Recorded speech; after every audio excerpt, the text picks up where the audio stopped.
नमस्कार, जोहार, स्वागत है हमारे यूट्यूब चैनल नायक एजुकेशन 0.8 में। और आज की इस वीडियो में हम लोग पढ़ने वाले हैं देशांतर रेखा। देशांतर रेखा के बारे में पढ़ेंगे। ग्लोब और अक्षांश, इन दोनों के बारे में हम लोगों ने पहले ही पढ़ पढ़ लिया है। तो आज का जो वीडियो होने वाला है वह देशांतर रेखा पर होने वाला है। अगर आपने ग्लोब और अक्षांश का जो वीडियो है इसको अगर नहीं देखा है तो आप प्लेलिस्ट में जाके आप लोग देख सकते हैं। और ग्लोब अक्षांश का पीडीएफ भी उसमें दिया हुआ, नोट्स का पीडीएफ दिया गया है। तो आप लोग अपना पीडीएफ डाउनलोड कर लें और पीडीएफ के आधार से आप नोट्स भी बनाकर चलें, फ्यूचर में काम आएगा। वीडियो को दोबारा ना देखना पड़े इसलिए आप नोट्स भी बनाकर रख लें, ठीक है। और वीडियो को पूरा देखेंगे तभी सब कुछ समझ में आएगा। तो देशांतर का आज का जो वीडियो है, मैं चाहूँगा कि आप पहले ग्लोब अक्षांश जो वीडियो है भाग 1, इस चैप्टर का भाग 1 उसको आप लोग पढ़ लें। और इस अध्याय को हमने 2 भागों में बांटा है। कितने भागों में? 2 भागों में। 2 भागों में बांटा है। और प्रश्न उत्तर के लिए ये भी 2 भाग में होगा, क्योंकि काफ़ी प्रश्न और उत्तर होंगे तो एक ही वीडियो में कवर करना थोड़ा मुश्किल है। इसीलिए तो इस अध्याय का 4 भाग होगा।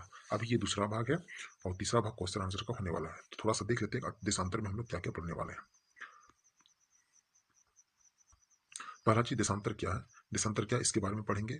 और इसके बाद हम लोग पढ़ेंगे देशांतर क्या होता है। फिर हम लोग पढ़ेंगे देशांतर और समय पढ़ेंगे, देशांतर समय पढ़ेंगे। फिर क्या पढ़ेंगे? फिर हम लोग पढ़ेंगे मानक समय, मानक समय। और इसके बाद यहीं तक चैप्टर समाप्त हो जाएगा यहाँ से। हाँ, थोड़ा सा एक पॉइंट से यहाँ पे अंतर्राष्ट्रीय तिथि रेखा ये भी देखेंगे, ठीक है। इन सभी चीज़ों के बारे में हम लोग पढ़ने वाले हैं। तो वीडियो में लगातार बने रहेंगे। और मैंने इस चैप्टर का पूरा नोट्स पहले से ही तैयार करके रखा है। और भाग 1 और भाग 2 इस तरह से मैंने डिवाइड करके रखा है। तो भाग 2 में जो देशांतर है उसका नोट्स मैंने पहले ही बनाकर रखा है। तो हम लोग नोट्स को चलते हैं और समझने का प्रयास करते हैं। और वीडियो को शेयर करें अपने दोस्तों के साथ, जरूर से जरूर शेयर कर दें। तो हम लोग फटाफट से चलते हैं उस नोट्स की ओर और सेशन को स्टार्ट करते हैं। तो ये हमारा नोट्स है और इसी नोट्स के माध्यम से हम लोग पढ़ने वाले हैं। तो पहला चीज हम लोग देखने वाले हैं, यहाँ पे कुछ 2 बिंदु लिखा हुआ अक्षांश के बारे में, इसको आप लोग देख लेंगे। अगर छूटा होगा तो आप इसे पढ़ लेंगे, ठीक है। अक्षांश रेखा का उपयोग जलवायु निर्धारण में किया जाता था, ये भाग 1 में बताया गया है। और कर्क रेखा जो रांची से होकर गुजरती है, झारखंड की राजधानी रांची से होकर गुजरती है, जो 23.5 डिग्री अक्षांश रेखा है। तो हम लोग पढ़ेंगे देशांतर। देशांतर का परिभाषा एक बार देख लेते हैं। उत्तरी ध्रुव से दक्षिणी ध्रुव को मिलाते हुए खींची गई काल्पनिक रेखा को देशांतर रेखा कहते हैं। यहाँ पे है नहीं लिखा हुआ तो आप लोग लिख लेंगे। उत्तरी ध्रुव से दक्षिणी ध्रुव को मिलाते हुए खींची गई काल्पनिक रेखा को क्या कहते हैं? देशांतर रेखा कहते हैं। तो पिछले वीडियो में ध्रुव के बारे में हम लोग पढ़े थे कि ये उत्तरी ध्रुव है, ये उत्तरी और ये दक्षिणी ध्रुव, ठीक है। तो ये उत्तरी और ये दक्षिणी हो गया। तो दक्षिणी ध्रुव नीचे वाला होगा, ऊपर उत्तरी ध्रुव। तो ऊपर से इस तरह से मिलाया हुआ आप लोग देख पा रहे होंगे इस चित्र के माध्यम से, इस तरह से मिलाया गया है। उत्तर से दक्षिण को मिलाते हुए खींचा गया है रेखा, और इसी रेखा को हम लोग बोलते हैं देशांतर रेखा, ठीक है। चीजें समझ में आ रही होंगी।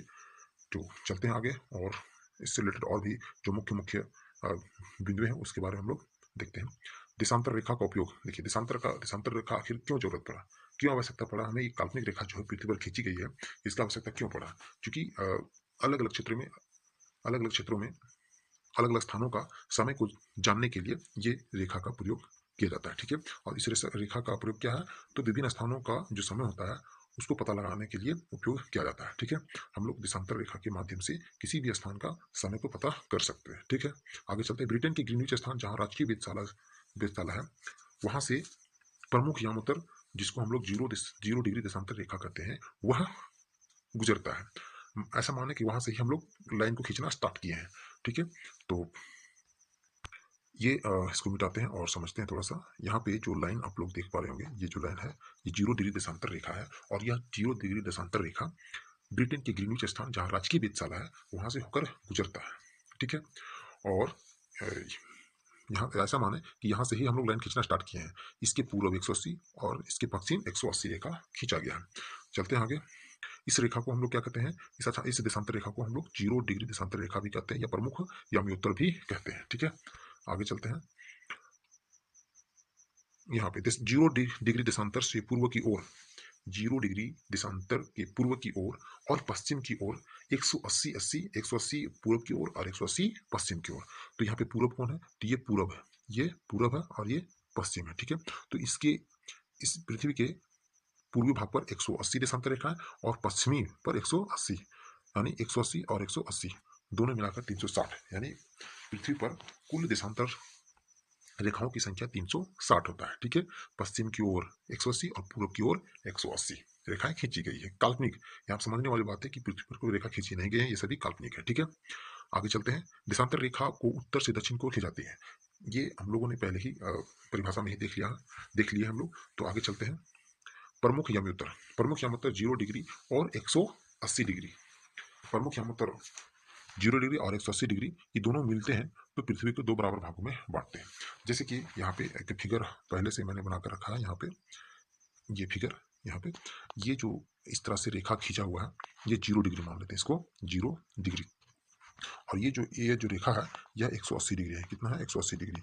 तो 180 डिग्री और 0 डिग्री दोनों इस तरह से मिल जा रहे हैं। ठीक है, तो ये पृथ्वी को क्या करते हैं, दो बराबर भागों में डिवाइड करता है, नहीं बांटता है। तो जब दो बराबर भागों में बांटता है तो एक भाग को, इधर वाले भाग को, इस भाग को हम लोग पूर्वी गोलार्ध क्या कहेंगे? पूर्वी गोलार्ध। और इस वाले भाग को पश्चिमी गोलार्ध क्या कहेंगे? पश्चिमी गोलार्ध। ठीक है, तो हम 180 डिग्री देशांतर 180 डिग्री देशांतर रेखा पूर्व और पश्चिम देशांतर रेखा एक ही है। जहाँ समझने वाली बात है कि जो 0 डिग्री है, ये 0 डिग्री और 180 जो डिग्री देशांतर रेखा है, दोनों एक ही है, दोनों एक साथ मिल जाते हैं। ठीक है, यहाँ समझ में आया होगा। चलिए आगे देखते हैं। देशांतर रेखा अर्धवृत्ताकार होती है। देशांतर रेखा कैसी होती है? तो अर्धवृत्ताकार। अर्धवृत्ताकार मतलब कि ये वृत्त हो गया तो इसके आधा इस तरह से बनता है तो उसको अर्धवृत्ताकार करते हैं। इस तरह से बनेगा तो अर्धवृत्ताकार कहेंगे। ठीक है, तो जो देशांतर रेखा जो होते हैं उसकी आकार की बात करें तो वह अर्धवृत्ताकार होते हैं। मतलब वृत्ताकार का मतलब है गोल इस तरह से। ठीक है, और इस तरह से होगा तो अर्धवृत्ताकार, आधा वृत्ताकार होगा। ठीक है, तो आगे चलते हैं। देशांतर रेखाओं के बीच की दूरी विषुवत रेखा यानी 0 डिग्री अक्षांश रेखा पर बराबर होते हैं। अक्षांश रेखा पर बराबर होते हैं। जैसे कि यहाँ पे आप लोग देख पा रहे होंगे, यहाँ पे 0 डिग्री है, ये हमारा विषुवत रेखा है। ठीक है, और इस रेखा पर जितने भी देशांतर रेखाएं होंगे, यहाँ का जो बीच की दूरी होगा, दो देशांतर रेखाओं के जो बीच की दूरी होगा, यहाँ पे बराबर होगा, सबका बराबर होगा। ठीक है, आगे चलते हैं। उत्तरी देशांतर रेखा बीच की दूरी विषुवत रेखा पर बराबर होते हैं एवं उत्तरी एवं दक्षिणी ध्रुवों की ओर घटकर शून्य जाता है। देखिए, विषुवत विषुवत रेखा पर विषुवत रेखा पर विषुवत रेखा पर दो अक्षांश रेखाओं के बीच का जो दूरी हो जाता है वह बराबर हो जाता है सबका। टोटल कितने देशांतर रेखा है? तो 360 है। और एक दूसरे के जो बीच का जो दूरी होगा 0 डिग्री अक्षांश रेखा पर, वह कितना होगा? मतलब इक्वल होगा, बराबर होगा। ठीक है, और जैसे ही हम लोग उत्तर या दक्षिण की ओर, उत्तर यानी ऊपर की ओर आते हैं तो इसका जो दूरी होगा वहां घटकर यहाँ पे शून्य पे हो जाएगा, और इसके नीचे भी शून्य हो जाएगा यहाँ पे। ठीक है, तो ध्रुवों की ओर जब हम बढ़ते हैं तो उसका जो डिफरेंस होता है, दोनों के बीच के, दो रेखाओं के बीच का जो डिफरेंस होगा वह घटकर शून्य हो जाता है। ठीक है, उत्तरी ध्रुव की ओर या फिर दक्षिण ध्रुव की ओर दो देशांतर रेखाओं के बीच के जो दूरी होंगे वह क्या हो जाएगा? ध्रुव पर जाके 0 हो जाएगा, घटते हो जाएगा। ठीक है, चलिए आगे चलते हैं और समझते हैं। दो देशांतर रेखाओं के बीच की दूरी विषुवत रेखा पर, अगर दूरी की बात करें विषुवत रेखा पर, तो कितना किलोमीटर होता है? 111.32 किलोमीटर होता है। यहाँ पे इस जगह पे, अगर यहाँ पे दो देशांतर रेखाओं के बीच की दूरी इस तरह से, यहाँ पे आप लोग देख रहे हैं, यहाँ पे टोटल 360 देशांतर रेखा है और इसके बीच की जो दूरी होगा आपस में वह 111.32 किलोमीटर होता है। आगे चलते हैं। देशांतर रेखाओं के प्रत्येक अंश को मिनट तथा मिनट को सेकंड में बांटा जाता है। यहाँ पे 360 जो रेखाएं खींची गई हैं इसको अंश बोलेंगे। 1 डिग्री, 2 डिग्री, 3 डिग्री, 4 डिग्री, इस तरह से करके 180 पूर्व की ओर और 180 पश्चिम की ओर। ठीक है, पूर्व की ओर अगर माने, यहाँ पे लिखा हुआ है कि 0 डिग्री प्रमुख यमोत्तर लिखा हुआ है, इसकी इधर 180, इसके इधर 180 रेखाएं खींची गई है। ठीक है, काल्पनिक रेखा, कोई रेखा खींची हुई नहीं है। 180 इधर, तो दोनों मिलकर क्या हो जाता है? 360। ठीक है, अब 360 और इसे अंश में मापा जाता है, अंश को मिनट में और मिनट को फिर सेकंड में। आगे चलते हैं। देशांतर एवं अक्षांश रेखा को देशांतर और अक्षांश रेखा के जो जाल बन रहा है उसे हम लोग ग्रिड कहते हैं। चलिए इसको एक बार मिटाते हैं और समझते हैं। इस फिगर में यहाँ पे हम लोग देख पा रहे हैं कि ये जो फिगर है एक चाल की तरह, मतलब किसी जाल में एक बॉल डाला हुआ उस तरह से दिख रहा है। तो यहाँ पे जो ये ये हमारा अक्षांश रेखा इस तरह से जो खींचा हुआ है ये सभी अक्षांश रेखा है, और इधर से खींचा हुआ है सभी क्या है, ये सभी देशांतर रेखा है। ठीक है, तो आपस में क्या एक जाल की तरह दिख रहा है, और इसी जाल को हम लोग कहते हैं ग्रिड। जाल की तरह दिख रहा है और इस जाल को हम लोग कहते हैं ग्रिड। ठीक है, दो देशांतर रेखाओं के बीच का जो भाग होगा, दो देशांतर रेखाओं के बीच का जो भाग होता है उसको बोलते हैं गोर। दो देशांतर रेखाओं के जो बीच की, ये जो बीच की दूरी जो होगा वो क्या होगा, गोर कहलाता है। ठीक है, आगे बढ़ते हैं और समझते हैं। अब हम लोग समझते हैं देशांतर और समय। देशांतर और समय, देशांतर के बारे में जो भी मुख्य बिंदु थे उनके बारे में भी चर्चा की। अभी हम लोग पढ़ेंगे देशांतर और समय। देशांतर और समय यहाँ से शुरू करते हैं। देखिए, समय अगर हमें जानना हो तो घड़ी, घड़ी तो बहुत बाद में आया। उससे पहले लोग कैसे देखते हैं प्राचीन काल में, तो सबसे अच्छा साधन था ग्रहों की गति और सूर्य। सूर्य की जो रोशनी होती थी जिससे छाया बनता था, उससे लोग पहले अनुमान लगाया करते थे कि क्या समय होता होगा अभी। ठीक है, तो सूर्य और ग्रहों की गति समय मापने का सबसे अच्छा साधन होता है। तो पहले प्राचीन काल में यही होता होगा कि पहले तो घड़ी होता नहीं होगा, तो घड़ी की जगह में सूर्य का प्रयोग करते होंगे कि दिन में जब दिन के जब 12 बजता है तो उस टाइम हमारा जो परछाई होता है वह क्या छोटा हो जाता है, लेकिन जब शाम होता है तो उस टाइम बहुत लंबा बनता है परछाई, और सुबह में भी बहुत लंबा बनता है परछाई। तो इससे अनुमान लगाते होंगे कि समय क्या होता है, समय कितना हो रहा होगा, इससे वो लोग अनुमान लगाते होंगे परछाई से। आगे चलते हैं, यहाँ पे देखते हैं देशांतर और अक्षांश रेखा की अगर सही जानकारी हो, ये सही जानकारी हो तो किसी भी स्थान का समय और जलवायु को जाना जा सकता है। अगर अक्षांश और देशांतर रेखा की जानकारी हो सही ढंग से तो हम लोग किसी भी स्थान का समय निकाल सकते हैं, और वहाँ का जो जलवायु होगा, गर्म होगा, ठंडा होगा कि मध्यम होगा, हम वहाँ पे जान सकते हैं। वहाँ का जो जलवायु उसे हम लोग जान सकते हैं। आगे बढ़ते हैं। पृथ्वी अपने अक्ष में पश्चिम से पूर्व की ओर चक्कर लगाती है।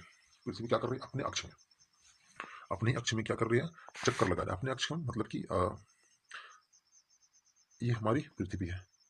ठीक है, तो क्या है, जैसे लट्टू, लट्टू है, ये मान लीजिए लट्टू है, तो जब रस्सी से हम लोग घुमाते हैं तो अपनी जगह कैसे घूमता है, तो उसी तरह से ये पश्चिम से पूर्व की ओर चक्कर लगाता है, पश्चिम से पूर्व की ओर चक्कर लगाता है। ठीक है, इसी कारण सूर्योदय जो होता है वह पूर्व की ओर होता है और सूर्यास्त पश्चिम की ओर दिखाई देता है। इसी चक्कर के कारण पृथ्वी, क्योंकि पृथ्वी पश्चिम से पूर्व की ओर चक्कर लगाते हैं, इसलिए पूर्व से सूर्य निकलता हुआ, यानी सूर्योदय जो होता है वह पूर्व में होता है और सूर्यास्त पश्चिम होता है, इसी कारण से। ठीक है, आगे चलते हैं। 1 डिग्री देशांतर सूर्य के सामने से गुजरने में 4 मिनट का समय लगता है। अगर इसको मिटाते हैं थोड़ा सा, चलिए एक और फिगर बनाते हैं। ये सपोज दैट ये हमारा सूर्य है और ये हमारा पृथ्वी है। ठीक है, तो इसमें जो अक्षांश, सॉरी अक्षांश देशांतर रेखा जो खींची हुई है, देशांतर रेखा जूम करता हूँ, मान लीजिए कि हम लोग यहाँ पे इस तरह से देशांतर रेखा इस तरह से खींच लेते हैं। ठीक है, इस तरह से, और यहाँ पे कितने देशांतर रेखा है, 360 है। तो 1 डिग्री मतलब 360 रेखा यहाँ पे खींची हुई है, तो एक रेखा को पार करने में दूसरी रेखा तक आते आते 4 मिनट का समय लगता है। कितने मिनट का समय लगता है, 4 मिनट का, ये सन है। ठीक है, 4 मिनट का समय लगता है। इस तरह से अगर 360 डिग्री, 360 रेखाओं को पार करे तो क्या होगा, 360 को 4 से अगर गुना करते हैं तो होता है 1440 मिनट, और इस मिनट को अगर घंटा से डिवाइड करते हैं यानी 60 से डिवाइड किए तो 24 घंटा। कितना घंटा, 24 घंटा। तो 360 डिग्री, 360 रेखाओं को, जो देशांतर रेखाएं हैं उनको पार करने में कितना समय लगा, 24 घंटा का समय लगता है। आगे चलते हैं। ग्रीनविच से गुजरने वाले प्रधान यामोत्तर के पूर्व स्थित देशों में समय सदैव आगे रहता है। ठीक है, तो समझते हैं थोड़ा सा हम लोग।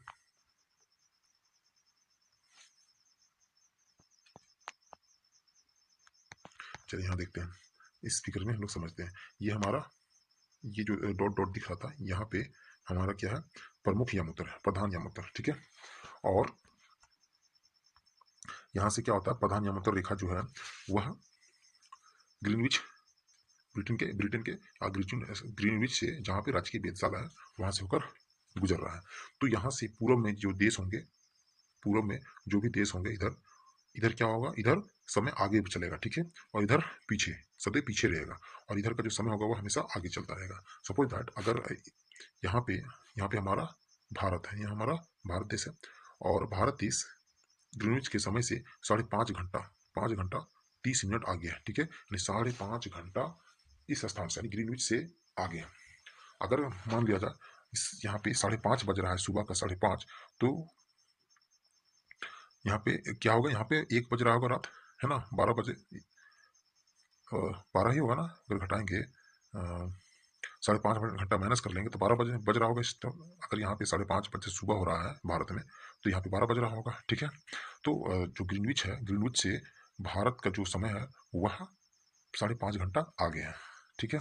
कितना घंटा? 5.5 घंटा। तो ये पूरब में है, देख पा रहे होंगे यहाँ पे। इधर पूरब वाला भाग है।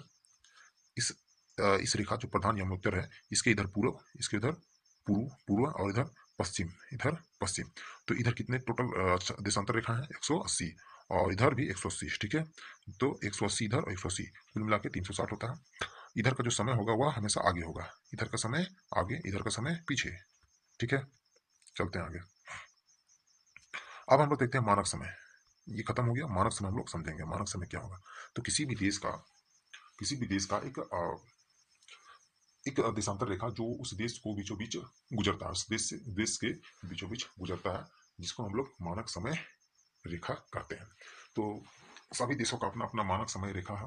तो भारत का जो समय रेखा है वह 82 डिग्री है, 82.5 डिग्री पूर्व को माना जाता है। अब यहाँ पे पूर्व क्यों लिखा गया है? क्योंकि भारत, जैसा कि हम लोगों ने पीछे पढ़ा था कि पृथ्वी के इस तरह से जो देशांतर रेखा है, 0 डिग्री देशांतर और 180 डिग्री देशांतर, ये दोनों रेखा क्या करती है? पृथ्वी को दो बराबर भागों में बांटती है। तो इधर वाला को पूर्वी और इधर वाला को पश्चिमी।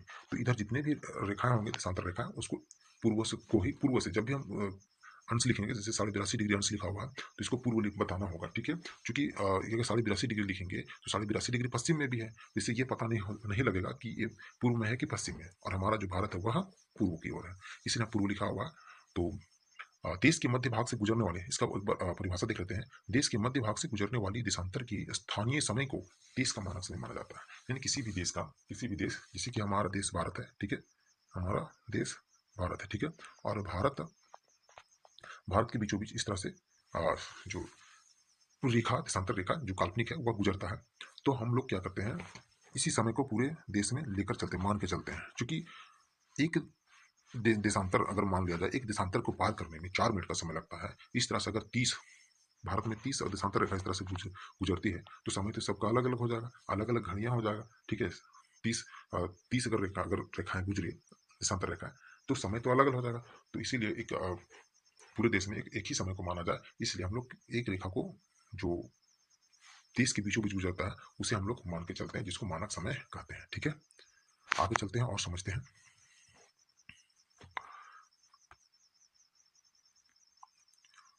भारत का मानक समय रेखा है वह है 82.5 डिग्री पूर्व है, ठीक है? भारत का जो ये जो रेखा है, इसको मिटा लेते हैं एक बार, हम लोग फिगर से समझते हैं। फिगर नीचे है, नहीं ऊपर होगा। हाँ, यहाँ देखिए, यहाँ पे आप लोग देख पा रहे होंगे, ये जो डॉट डॉट दिख रहा है, ये डॉट डॉट, ये जो डॉट डॉट जो रेखा नजर आ रहा है, ये क्या है? ये भारत का मानक समय रेखा है, जो 82.5 डिग्री ईस्ट लिखा हुआ, ई लिखा हुआ, ठीक है? और यह उत्तर प्रदेश के मिर्जापुर से होकर गुजरता हुआ जाता है, ठीक है? तो ये हमारा क्या है, जो देश को बीचों बीच क्या करता है? बांटता है, ठीक है? तो समझ में आया होगा कि मानक समय क्या होता है। तो किसी देश के वह देशांतर रेखा जो उस देश को बीचों बीच काटे, बीचों बीच गुजरे, काटे नहीं गुजरे, उसी को हम लोग क्या करते हैं? मानते हैं मानक समय रेखा। और मानक समय रेखा जो होता है, मानक समय, वह कुछ कुछ देशों में एक से अधिक मानक समय माना गया है। जैसे यूएसए, कनाडा, ये सब जो बड़े देश हैं, इसमें अच्छा देशांतर रेखाएं जो है अत्यधिक होने के कारण यहाँ पे एक से अधिक समय को मानकर चलते हैं, ठीक है? और भारत में तो एक ही रेखा जो है, जो मानक समय रेखा है, वो 82.5 डिग्री ईस्ट है, ठीक है? चलते हैं आगे।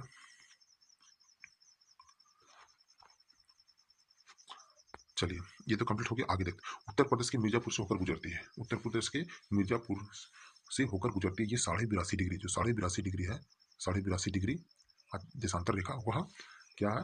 तो मिर्जापुर से होकर गुजरती है, जो उत्तर प्रदेश में पड़ता है। और आगे चलते हैं। भारत का मानक समय ग्रीनविच से 5.5 घंटा आगे है, ठीक है? तो भारत का जो मानक समय रेखा है, समय है, भारत का जो मानक समय है वो ग्रीनविच से 5.5 घंटा आगे है। अब यहाँ पे उदाहरण दिया गया कि लंदन में सुबह सुबह के अगर 10 बज रहा होगा, तब भारत में शाम के 3:30 बजेगा, ठीक है?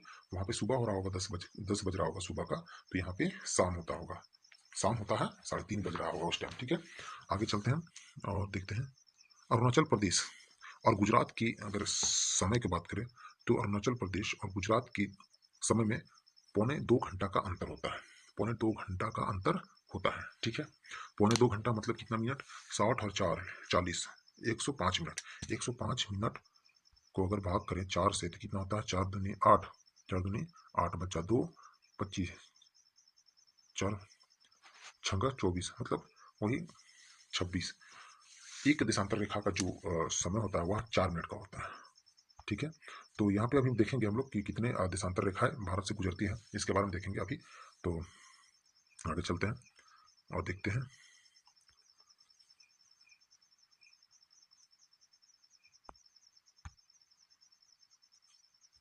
चलिए, यहाँ तक हो गया था कि भारत का जो मानक समय है ग्रीनविच से 5.5 घंटा आगे है। अरुणाचल प्रदेश और गुजरात का जो स्थानीय समय में जो अंतर है वह कितना है? तो अंतर पौने 2 घंटा का है, यानी 1 घंटा 45 मिनट का अंतर होता है। कुछ देशों में देखिए, यहाँ पे कुछ देशों में अत्यधिक अत्यधिक देशांतरी विस्तार होने के कारण एक से अधिक मानक समय अपनाए गए हैं, जैसे यूएसए तथा कनाडा। यूएसए और कनाडा जो देश है, इसमें बहुत ज़्यादा मात्रा में देशांतरी विस्तार है, मतलब देशांतर रेखा यहाँ से ज़्यादा बहुत ज़्यादा इसमें गुजरती है। तो इसलिए यहाँ का जो समय होगा वह एक से अधिक माना गया है, ठीक है। एक से अधिक मानक समय वहाँ पे अपनाया गया है। आगे चलते हैं हम लोग। ये तो हमारा खत्म हो चुका है मानक समय क्या होता है। अंतर्राष्ट्रीय तिथि रेखा समझते हैं, अंतर्राष्ट्रीय तिथि रेखा। तो अंतर्राष्ट्रीय तिथि रेखा किसे माना गया? 180 डिग्री, जो हम लोग पढ़ रहे थे 180 डिग्री, और जो 0 डिग्री है पृथ्वी को 2 भागों में बांटती है। यह जो 180 डिग्री था वह क्या है? तो अंतर्राष्ट्रीय तिथि रेखा इसको कहा जाता है। और यह बेरिंग जल संधि एवं प्रशांत महासागर से होकर गुजरता है, जैसे कि यहाँ पे हम लोग देख सकते हैं। इसको डिलीट करता हूँ, डिलीट।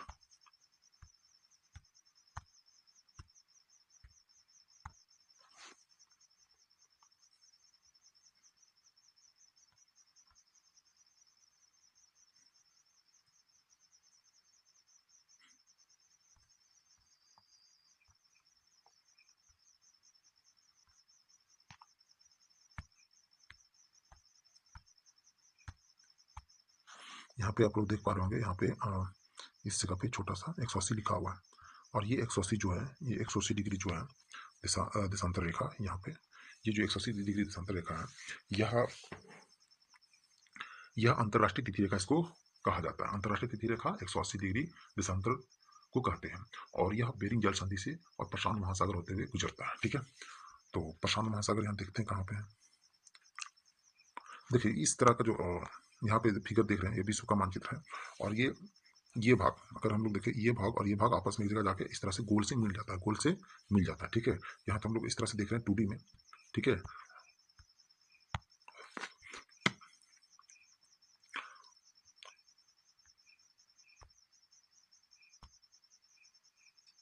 फिगर में यहाँ देखते हैं।